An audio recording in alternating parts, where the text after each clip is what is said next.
But let's start right here. I'm going to say something that the Democrats are never capable to say. I was wrong. Not by much, but I was wrong. I was wrong about the case of a 10-year-old girl from Ohio seeking an abortion. I thought it sounded awfully fishy because there were so few facts to back up the claim. So I questioned its veracity. It turns out it is true. But it also turns out that she was raped by an illegal alien repeatedly. But you'll notice a lot in the mainstream media, they're leaving that critical part out, as you can see from the Washington Post. But how about the New York Times? They'd be better, right? Nope, seems they missed that too. The gray lady just had her blinders on. What about CNN? I guess they just thought the fact that he was an illegal alien just wasn't salient for the headline. In fact, they just call him a Columbus man. Never once in the story do they say or allege he's in the country illegally.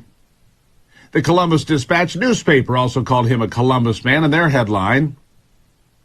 CBS News called him an Ohio man, making it a bit bigger. Now, I can show you many more examples, but I think you get the point here. Now, CNN even mentioned the fact that right-wing media, I guess that's me, are reporting on the man being an illegal alien, telling you the truth.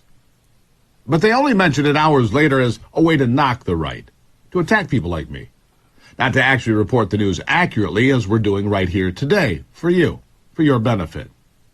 You see, they say in order for the right to spin the story to cover that we were wrong, we're focusing on the alleged rapist's citizenship, or lack thereof. Not true. I present the facts as they present themselves. Early versions of that story had very few facts, very thin reporting to say the least. And I think we all know what's going on right here, right now. The media isn't reporting that he is an illegal alien because they know quite clearly it makes President Biden's open border policies look as bad as they are. Policies, however, that they agree with and defend daily. Because if our border was secure, this horrendous act might never have happened. And I think Americans can all get behind stopping pedophile rapists from entering the country illegally. Or at least I would hope so. Now, I had questioned the veracity of the story a couple of times here over the past few days, but it turns out to be true. However, unlike the way it was presented as a reason to allow abortion in America, and by the way, the majority of Americans would agree with that and would allow for such an abortion for a 10-year-old. But like I started to say, Ohio law would in fact allow for an abortion in the case of a 10-year-old.